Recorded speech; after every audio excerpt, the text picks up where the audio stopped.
전도서 12장 9절부터 14절까지 말씀을 저와 성도님들 한 절씩 번갈아가며 읽겠습니다.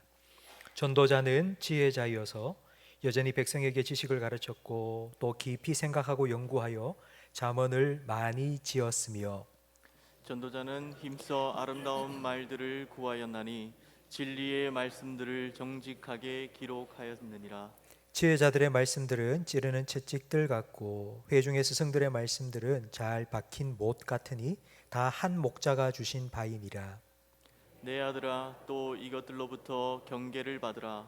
많은 책들을 짓는 것은 끝이 없고 많이 공부하는 것은 몸을 피곤하게 하느니라. 일의 결국을 다 들었으니 하나님을 경외하고 그의 명령들을 지킬지어다. 이것이 모든 사람의 본분이니라. 하나님은 모든 행위와 모든 은밀한 일을 선악간에 심판하시리라. 아멘. 생활의 편리와 의학의 발전으로 인간 수명이 점점 늘어나고 있습니다. 이제 평균 수명이 90을 넘어서 이제 100세를 기대할 정도가 되었습니다. 이제 100세 시대라는 말을 우리는 늘 하고 있습니다. 그렇다면 전도서를 쓴 솔로몬은 몇 살까지 살았을까요? 솔로몬은 몇 살쯤 죽었을까요? 성경에는 솔로몬이 몇 살에 죽었다는 말이 나오지 않습니다. 성경학자들이 아버지 다윗과 아들 르호보암의 연대기를 조사해 보면서 아마 솔로몬은 60을 넘기지 못했을 것이라고 다 동의합니다. 사람들이 상상할 수 없을 정도로의 돈을 가졌고 정말 비교할 수 없을 정도로 지식을 가졌던 솔로몬. 그런데 그 지식과 돈을 다 써보지도 못하고 60도 넘기지 못하고 죽은 솔로몬. 그래서 솔로몬이 전도서에서 인생이 헛되고 헛되다, 모든 것이 헛되다 라고 말했던 그 솔로몬의 심정을 조금은 이해할 수 있을 것 같습니다. 인생이 헛되다라고 솔로몬은 전도서 1장부터 그리고 12장 8절 마지막까지 계속 말하고 있습니다. 이게 그냥 우리가 살아가면서 자식이 속썩인다고 어이구 인생 헛살았어 그런 말이 아닙니다. 솔로몬은 60평생을 하나님 주신 지혜로 연구하고 조사하고 관찰하면서 그런 결론을 내린 겁니다. 그리고 그걸 전도서로 기록했습니다. 그러니까 전도서는 솔로몬의 자서전과 같습니다. 자기의 자서전과 같은 이 전도서를 솔로몬이 어떻게 썼는지 오늘 본문 9절과 10절 말씀에 이렇게 설명을 해주고 있습니다. 9절과 10절 말씀에 보니 깊이 생각하고 연구하여 잠언을 많이 지었고 또 전도자는 힘써 아름다운 말들을 구하여 진리의 말씀을 정직하게 기록했다고 말합니다.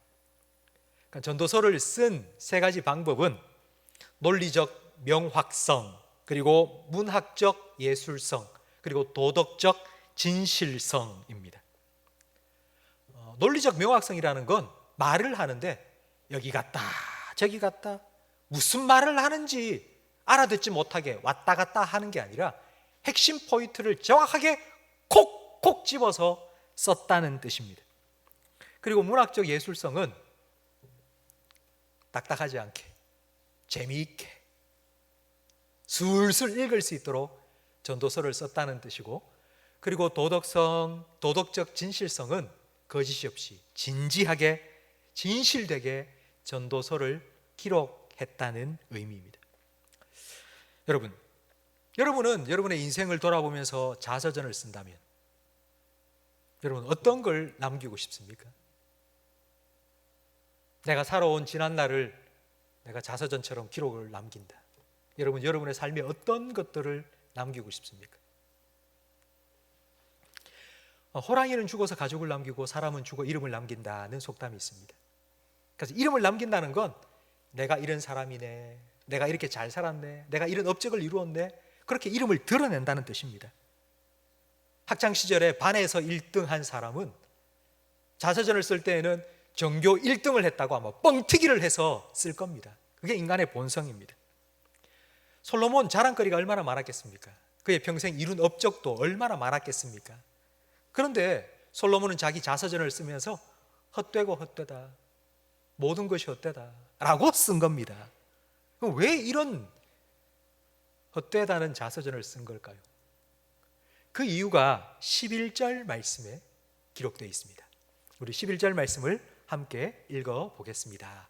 지혜자들의 말씀들은 찌르는 채찍들 같고 회중의 스승들의 말씀들은 잘 박힌 못 같으니 다 한 목자가 주신 바이니라. 아멘. 여기에 보면 지혜자들이라고 말합니다. 그리고 회중의 스승들이라고 말합니다. 이 말은 솔로몬 자기가 아닙니다. 솔로몬 자기가 아니라 자기 말고 지혜로운 사람이 또 있고 자기를 가르쳐준 스승이 있었다는 뜻입니다. 솔로몬은 자기가 세상에서 제일 똑똑하고 제일 잘난 사람이라고 생각을 했습니다. 그래서 자기는 남들과 다른 삶을 살 거라고 생각했습니다. 인생을 살면서 남들은 모르는 인생의 비밀, 자기는 깨닫게 될 거라고 생각했습니다. 그런데 그게 아니라는 걸 깨달은 겁니다. 지혜자들의 말씀이 찌르는 채찍과 같다고 했는데, 이 채찍이라는 말은 고집 센 짐승이 주인이 가자 하는데도 주인이 가라는 데도 안 갈고 딴 길로 가면은 옆구리를 쿡쿡 찔러서 바른 길로 인도해 줄 때 쓰는 게 바로 찌르는 채찍입니다. 그리고 회중의 스승들의 말씀은 잘 박힌 못과 같다고 했는데, 솔로몬 당시에는 지금처럼 콘크리트로 집을 지은 게 아닙니다. 나무로 지었습니다. 나무로 집을 지으면 못을 제대로 박지 않으면 흔들리고 쓰러지고 무너집니다. 지금 솔로몬은 자기가 인생을 지혜로운 사람으로서 아무 도움 없이 내 스스로 잘 살 수 있다고 생각하며 살았는데, 그게 아니고 인생의 스승, 나보다 더 지혜로운 사람들이, 인생의 선배들이 해준 그들의 이야기, 나보다 먼저 인생을 살아온 인생 선배들의 이야기가 나에게 찌르는 채찍과 같고 잘 박힌 못과 같이 내 삶을 지탱시켜주고 내 삶을 붙들어 주었다고 지금 고백하고 있는 것입니다. 요즘 솔로몬과 같은 생각을 하며 살아가는 사람들이 좀 많은 것 같습니다. 세상이 많이 바뀌었어. 옛날하고 지금하고 세상이 달라졌어. 세대 차이가 나잖아. 그런데 옛날에 아버지가 그때 살았던 그때하고 지금하고 달라요. 제가 더 많이 알아요. 제가 더 똑똑해요. 그만 꼰대 같은 말 하지 마세요. 이런 생각을 하며 사는 사람들이 점점 더 많아지고 있는 것 같습니다. 그런데 솔로몬을 보십시오. 솔로몬도 처음에는 그런 마음을 가지고 살았다는 거예요. 그런데 살아보니 인생 스승들이, 먼저 살아본 인생 선배님들이 해주신 그 말씀들이 다 맞더라. 그 말이 다 맞는 말이더라. 그걸 깨닫게 되었던 것입니다. 성도 여러분, 솔로몬의 인생 스승, 솔로몬에게 찌르는 채찍과 같은 말씀을 전해준 그와 같은 분이 누구겠습니까? 솔로몬에게 가장 많은 이야기를 들려주고 솔로몬에게 많은 말씀을 전해준 사람은 바로 솔로몬의 아버지 다윗입니다. 다윗이 유언처럼 솔로몬에게 남긴 말씀이 열왕기상 2장 1절 말씀에 나와 있는데, 이 말씀은 다윗이 솔로몬에게 남긴 유언입니다. 이 말씀을 함께 화면을 보면서 읽어보겠습니다. 다윗이 죽을 날이 임박하매 그의 아들 솔로몬에게 명령하여 이르되 내가 이제 세상 모든 사람이 가는 길로 가게 되었노니 너는 힘써 대장부가 되고 내 하나님 여호와의 명령을 지켜 그 길로 행하여 그 법률과 계명과 율례와 증거를 모세의 율법에 기록된 대로 지키라. 그리하면 내가 무엇을 하든지 어디로 가든지 형통할지라. 아멘. 여러분, 오늘 본문 13절 말씀에 솔로몬이 결론처럼 한 말, 일의 결국을 다 들었으니 하나님 경외하고 그의 명령들을 지킬지어다. 이것이 모든 사람의 본분이니라. 다윗이 자기에게 유언처럼 남겨준 그 말과 솔로몬이 인생 결론으로 남긴 말이 똑같지 않습니까? 결론이 똑같습니다. 왜? 나는 제일 똑똑한 사람이라서 다른 사람 말 들을 필요 없어, 나 인생은 내가 살 거야 라고 했던 솔로몬이 결국 아버지가 해준 말과 다른 인생 선배들이 해준 말과 똑같은 결론에 도달하게 된 걸까요? 그 이유가 11절 마지막에 이렇게 기록되어 있습니다. 다 한 목자가 주신 것이기 때문입니다.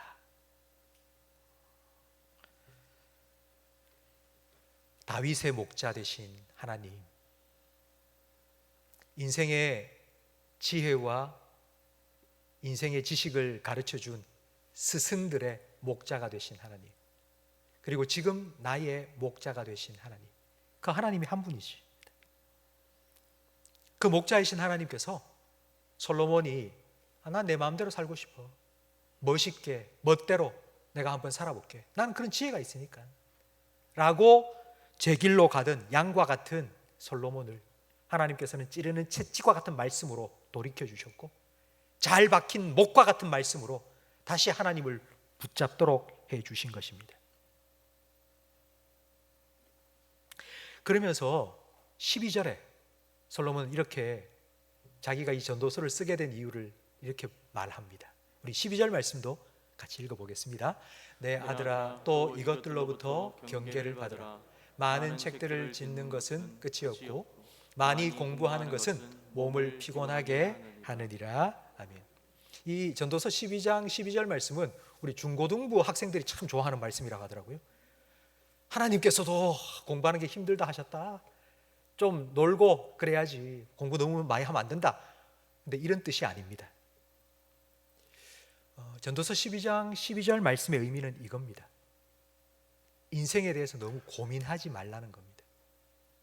친구들끼리 만나서 술 한 잔씩 부어라 마셔라 하면서 우리 인생을 노래보자, 인생이 뭐냐, 그런 거 할 필요가 없다는 겁니다. 지금 솔로몬은 이런 말을 하는 겁니다. 야, 나처럼 해봐야지 다 아는 거 아니다. 내가 해보니까 그거 정말 헛수고더라. 너는 할 필요 없다. 내가 다 해봤다. 내 인생 자서전 이 전도서에 나 써놨으니까 너 읽어봐라. 너는 그렇게 살지 마라.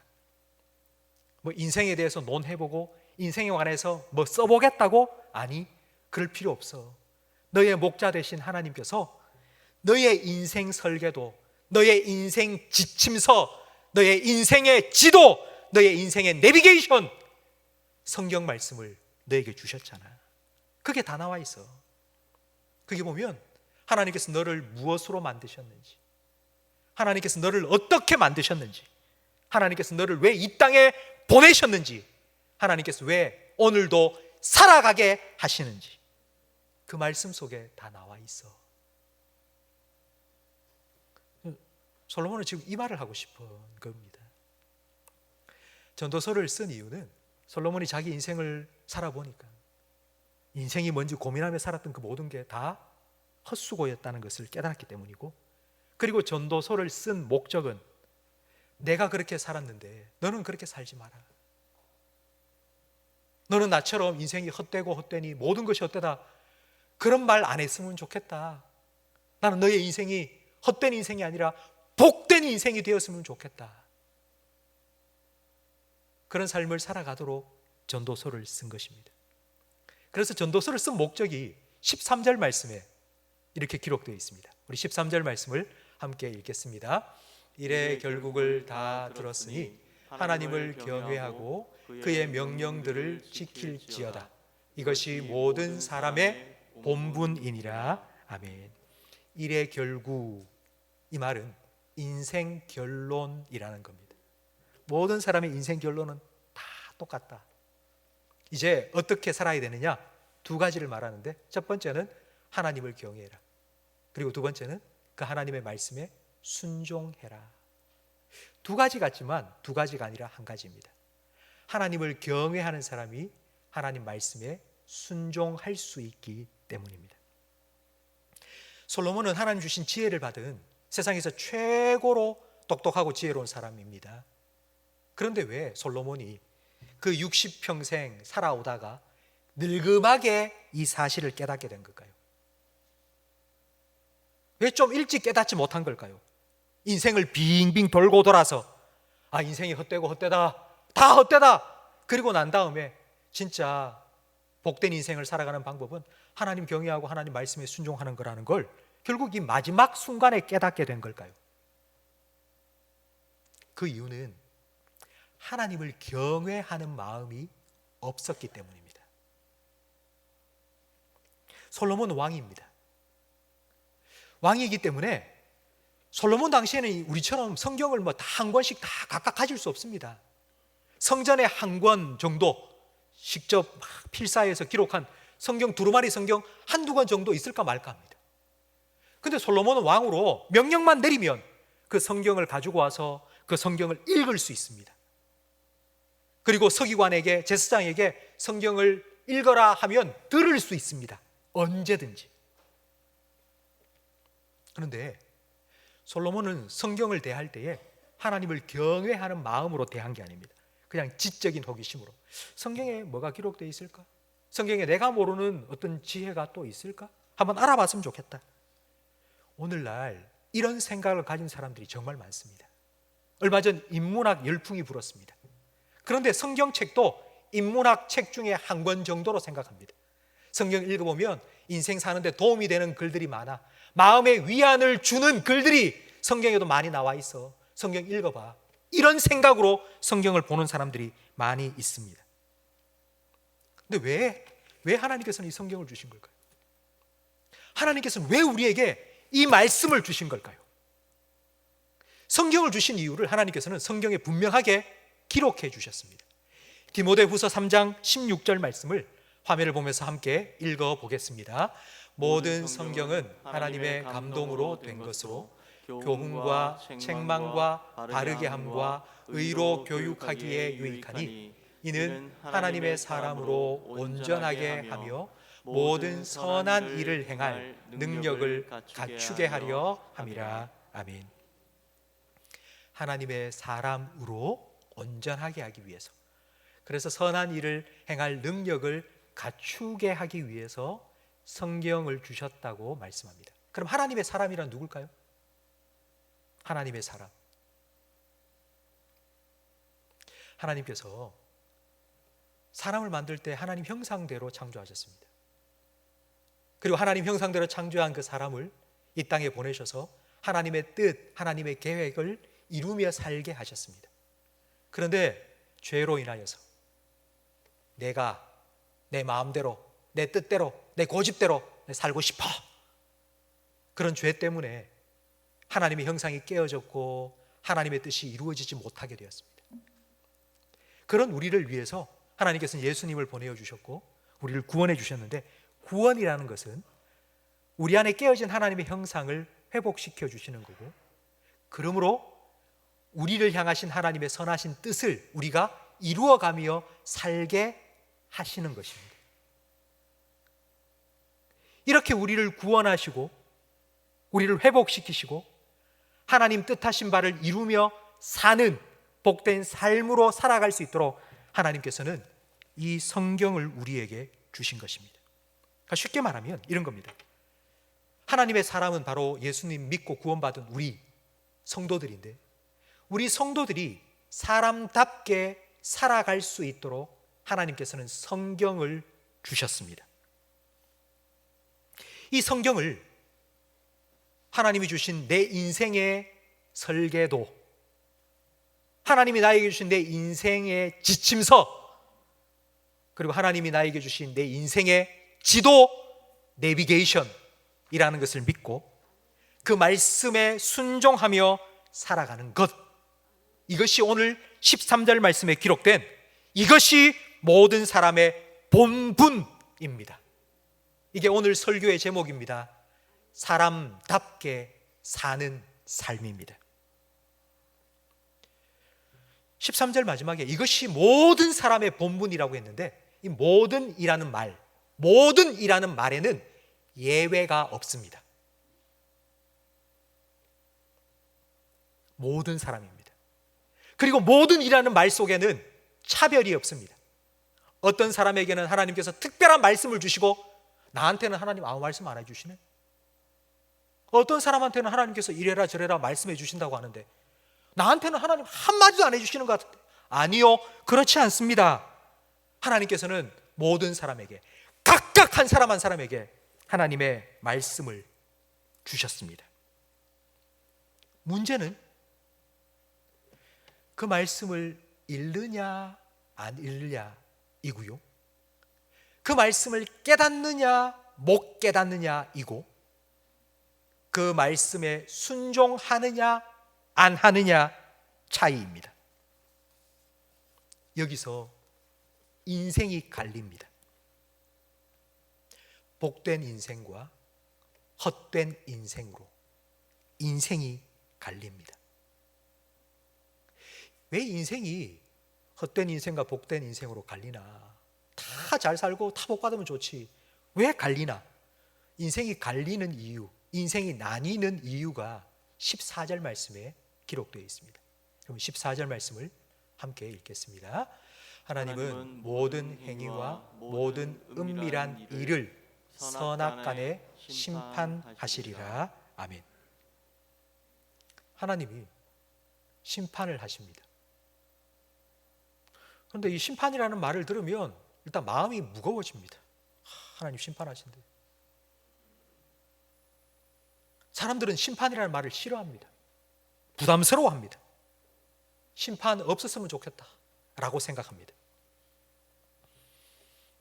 심판이라는 말을 우리 일상생활 속에 흔히 있는 말로 표현을 해보면 시험 치는 것 아니면 평가하는 것이라고 할 수 있습니다.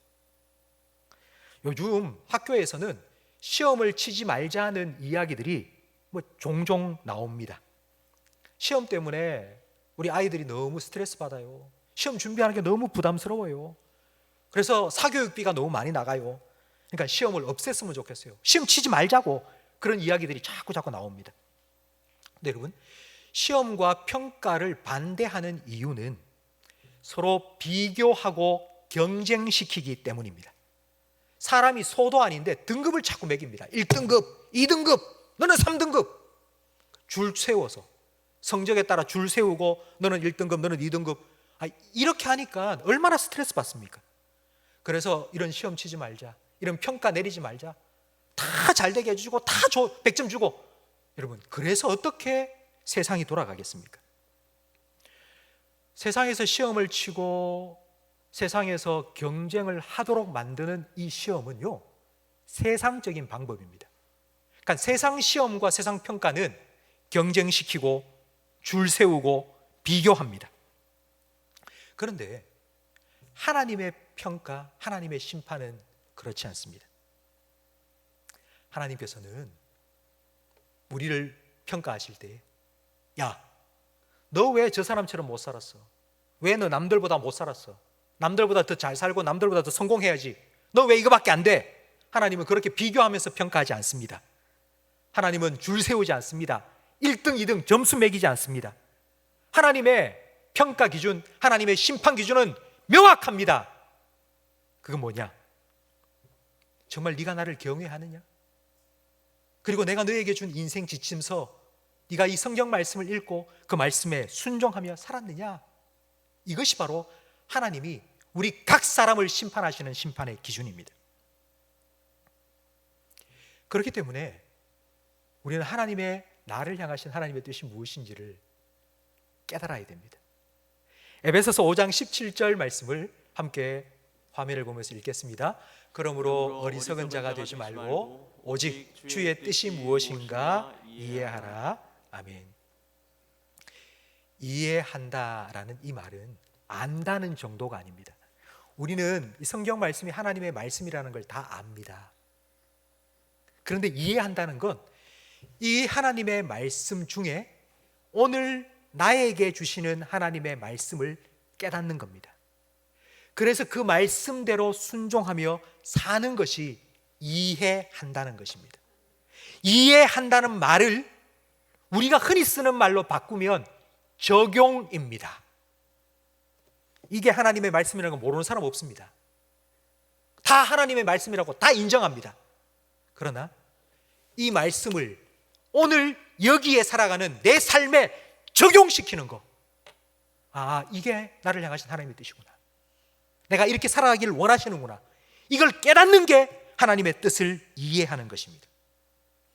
이걸 깨닫지 못하는 사람을 어리석다고 말씀합니다.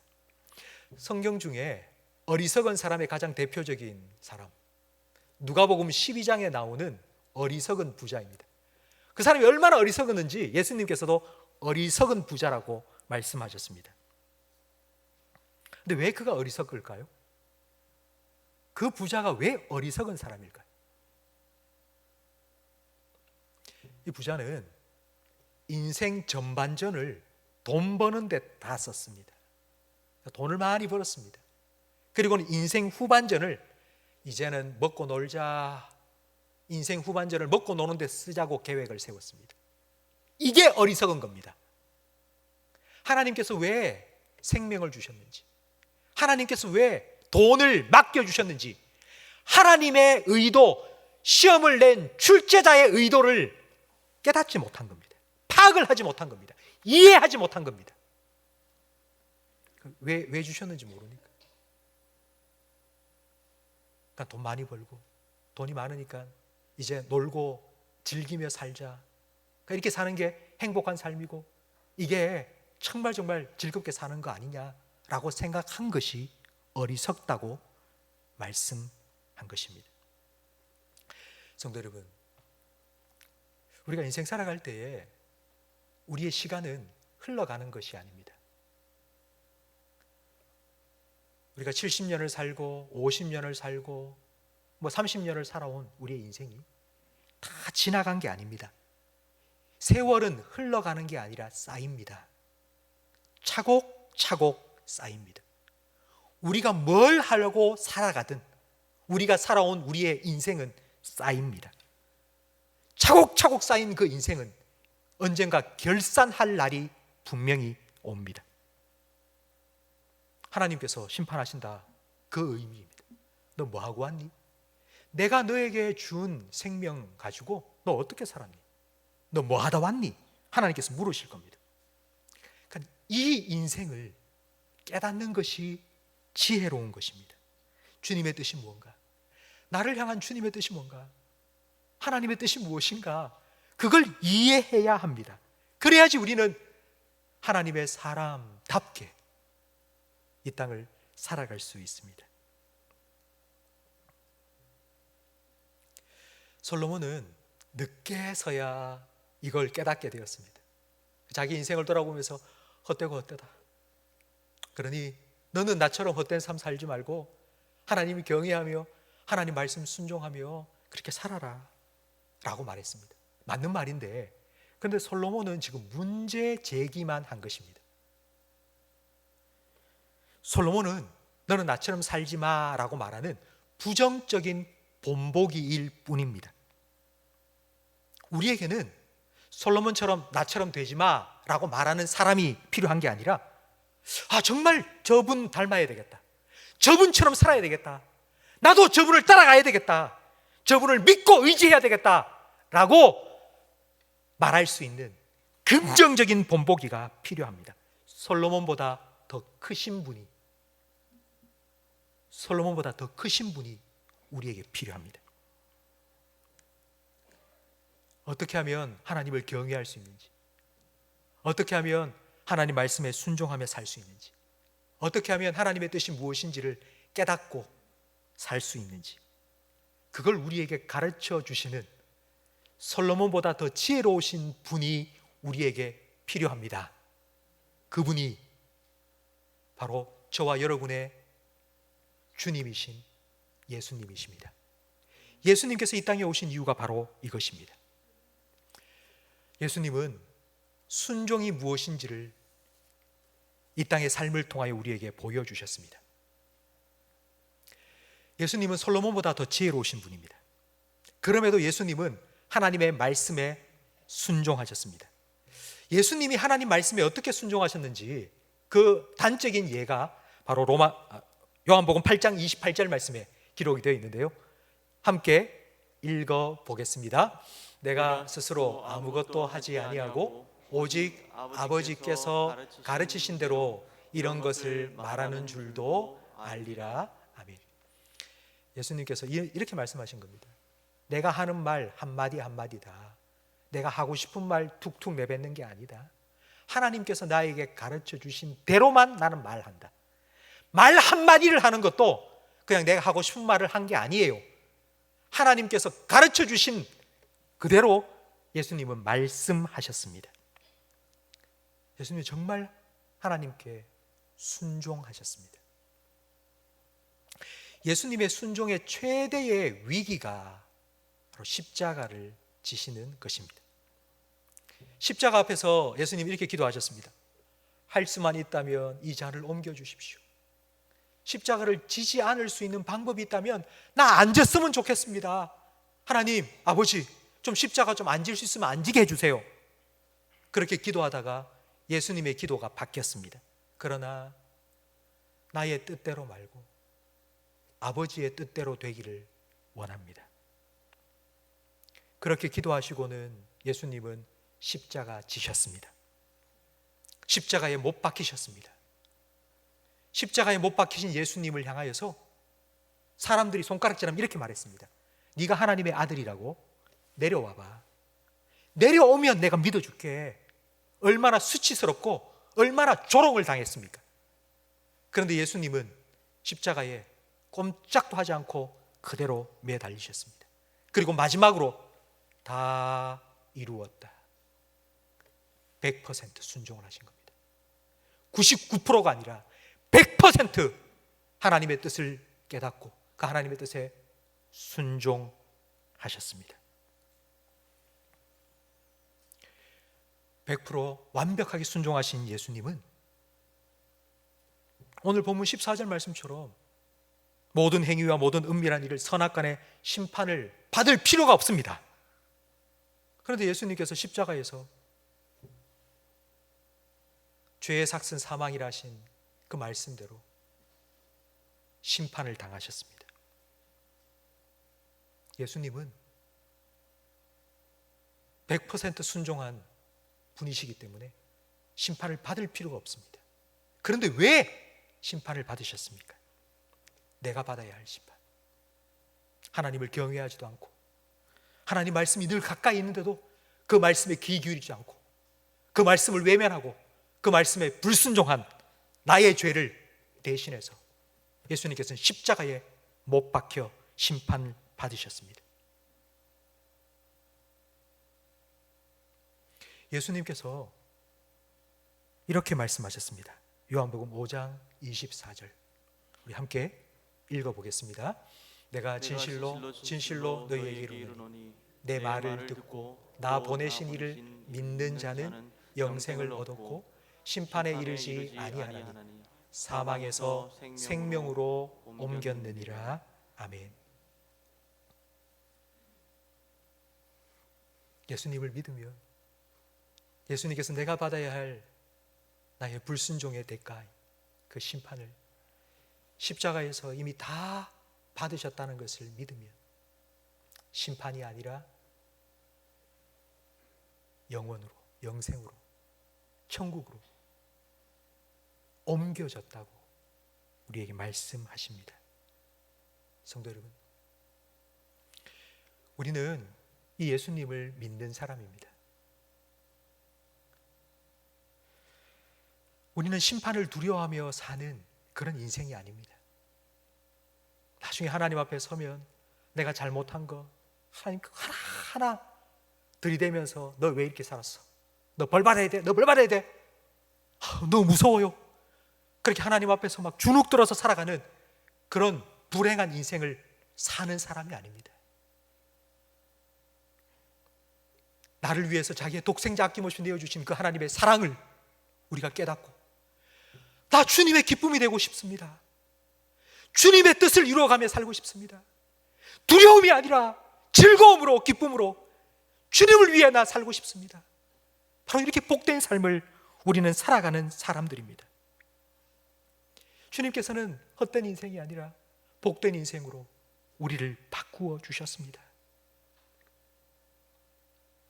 이것이 바로 하나님께서 우리를 위해서, 여러분을 위해서 계획하신 구원이고 예수님께서는 그 구원을 완성하셨고요, 그 구원을 이루어 가시기 위해서 여러분과 영원토록 함께 하시겠다고 약속해 주셨습니다.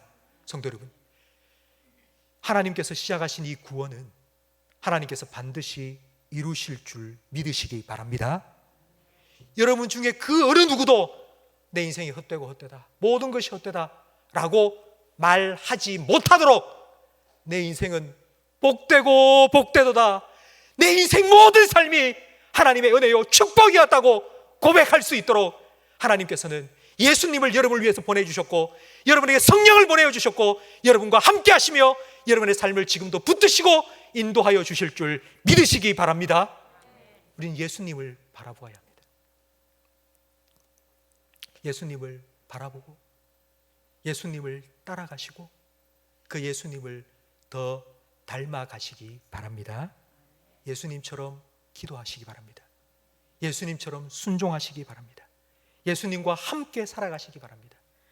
예수님 함께 살아가며 예수님을 또 닮아가는 그 삶이 바로 사람답게 하나님 앞에서 사람답게 살아가는 삶입니다.